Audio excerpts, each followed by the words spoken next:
Good afternoon. My name is Mike Hobson. I'm with the Centreville Press. Today we have the pleasure of having two special guests. We have Sheriff Jody Wade of the Bibb County Sheriff's Department and Commissioner Matt Downs of the Bibb County Commission. We've invited them today to talk to the Centreville Press about a very important topic, which is school safety. That is a important topic because of recent events, and we know that they've been involved in some discussions about school safety planning and discussions with school officials as well as county officials about that subject. So we want to take this opportunity to talk to them today a little bit about what's been going on behind the scenes so that parents and people who are planning for the next school year can have some information about what county officials have been doing. So welcome, gentlemen, to the Centreville Press, and thank you for taking some time out of your schedule to talk to us, because I know you got a lot going on right now, and we won't waste your time today. So I want to start with you, Sheriff, if you don't mind. Sheriff, I know that you're probably the first guy who gets called upon whenever there's an emergency at schools, and I know that you're involved countywide in everything that's going on. So tell us your first thoughts about school safety and what's going on in the country today and how that's going to affect your department.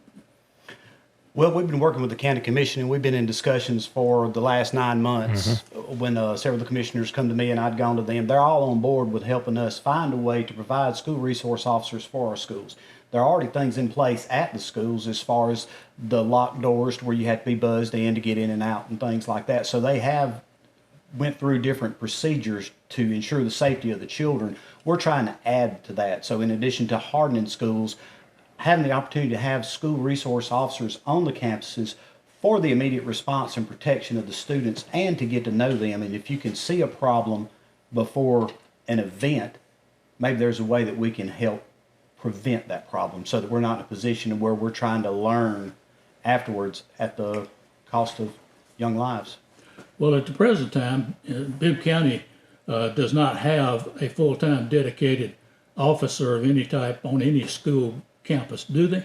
We do not, but we are fortunate with the majority of the campuses, except for a couple like the vocational school, the Career Academy, and Randolph Elementary, that, Randolph Elementary is somewhat of an island because there's no immediate police presence there, whereas with the other schools, the middle schools, elementary schools, close to Woodstock, West Blockton, Centreville, and Brent area, they are located within the jurisdiction of municipalities, so they do have a pretty immediate response should something go on.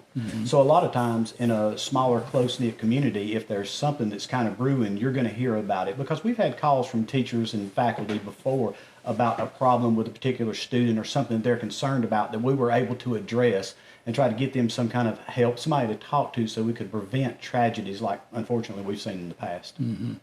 Well, what would be required for it to be possible for the Bibb County Sheriff's Office to provide a full-time officer to be on duty at a school? Is that possible? Well, yes, it is, and a lot of times it's going to come down always to manpower and financial resources to man the positions that we'd be able to get. And Commissioner Downs will be able to speak to this better than I can, but the commission has been working with the Board of Education so that we can partnership financially in a way that we can provide the resources we have available. So right now, with the initial things that we've been looking at for the past 9 months, we're looking at the possibility of perhaps having 2 SROs. And then that's the thing, you're going to have to fill those positions. And right now, it's difficult to recruit and retain officers. Do you have enough officers now in your department to staff that? Not currently. With the discussions we're having as far as the additional officers, it would be 2 additional officers to fill the SRO positions that we may have available. So how long have you been talking about this? You said 9 months, is that? It's been 9 months, and from the time I was first appointed sheriff, I'd reached out to the commission and we talked trying to see if it was financially feasible and how we could, get people to fill those positions. And since some of the other commissioners that have recently come in, Matt, we talk very often, and a lot of times the subject of SROs come up, and that was before the most recent school shooting. So this is something who brought this to the table most recently? I would say that the commission had reached out to the Board of Education, and they had started talking about ways that they might be able to afford to finance some SROs for the schools. Well, if it were possible to do it, how long would it take you to have men trained and ready to do it? Well, if we hire non-APOST certified officers, they would have to go through the 14-week academy. And then after that, they would have to attend a week-long training for the SRO. Mm-hmm. So that'd be a little bit of specialty training in addition to that. So you're going to want somebody that is APOST certified, whether we have to send them to the academy or we can hire somebody that would be interested in it that's already APOST certified. So you're looking at a minimum. If we had somebody come in today and we get somebody in the next SRO class and the next academy, you'd be looking at, 15 weeks minimum. Yeah, so that's a long process. Yes, sir, it is. Okay, so I have some more questions, but I'd like to ask Commissioner Downs one or two, and then I may want to come back to you. Commissioner Downs, have you talked about, or your commissioners talked about school resource officers? Yes, sir. Has that been a topic? It's been a major topic. We, like Jody said, we started this process 8-9 months ago. Myself and Jeremy Lightsey, both commissioners, have young kids in the school system, and we approached the school system, the school board, and Dwayne McGee about, could we make this happen, bottom line. And we had a work session 8 or 9 months ago. We had a work session with this, Dwayne McGee came, and Craig Hodges, the CFO for the school. I guess he's the finance guy that can tell us what they can and cannot do. Jody and the commissioners were there. And we kind of just hashed out what they wanted the requirements on our side would be, on their side would be. Well, at this point, this is early in the game. We didn't know the finances of everything and the fine lines. Well, since the Board of Education has come back with a proposal where they're willing to split a lot of the money on this, where it's very minimal to us, we would obviously have to do the benefits package for them on the commission side. But to answer your question, this started about 9 months ago. A formal proposal was sent to the commission a couple months ago. The issue we're having, like Jody said, the APOST certified hiring an APOST certified officer is going to be very tough. It's very tough because we're not talking about putting somebody that's on the streets now for us into the school. We're talking about hiring additional deputies new manpower that is APOST certified. So that's going to be the biggest hurdle here. Right. The hurdle's not the money. The hurdle's not the benefits. The hurdle is finding the guys that are willing to stay in the school system that are certified to do it. Right.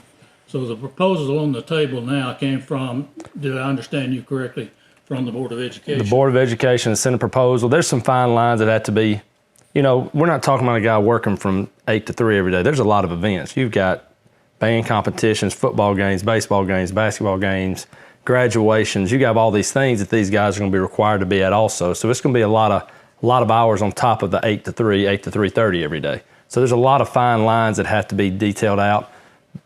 The good thing is the commission as a whole is 100% on board with this.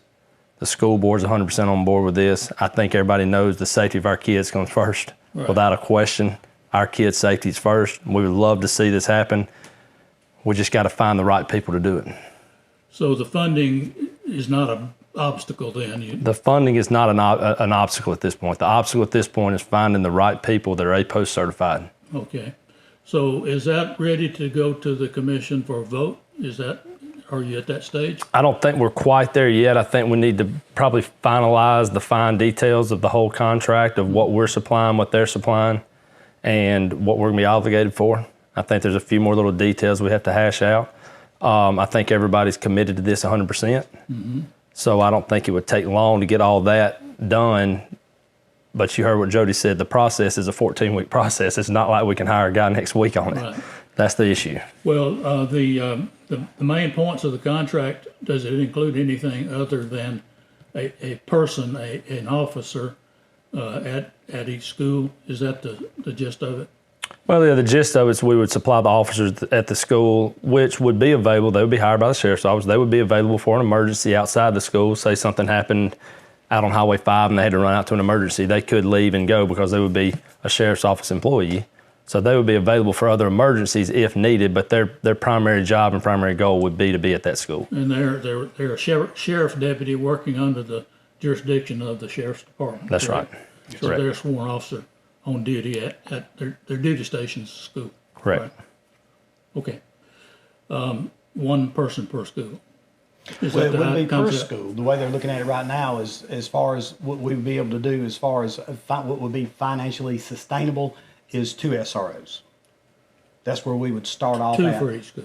No. 2 for the system. 2 for the system. Okay. So then you got to find out with the limited resources you have where they're going to be best used, where they should be stationed. Should they be roving from school to school at different times, stationed at one school, or waiting to hear of the possibility of a problem being at that school? Okay. So that's one of the things. So you would have a limited number of people that would be able to provide the security of an SRO.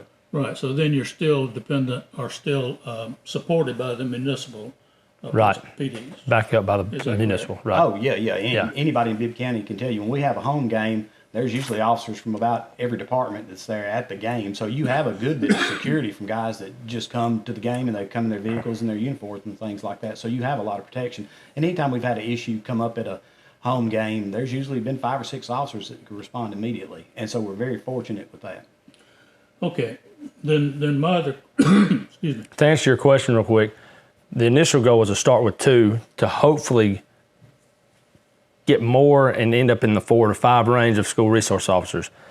It's not obtainable to hire 4 or 5 guys at one time. We couldn't find that many. Okay, I get it. I understand the limitations. Right. But it was important to draw that out. Right. So we know exactly the framework what we're talking about here. And there's another thing we discussed recently as the COPS grants, they call them, have started to become available where you're in partnership with the federal government, if you will, not to be up under them telling you what to do or how to do it, but financially with them providing 75% to 25%. Our part would be 25%, their part would be 75%.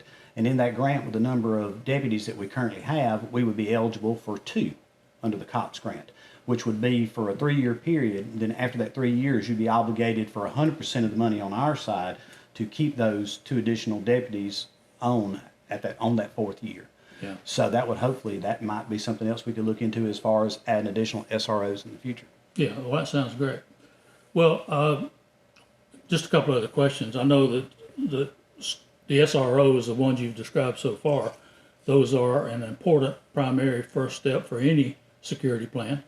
Are there other things that are being talked about to harden schools that are on the future wish list?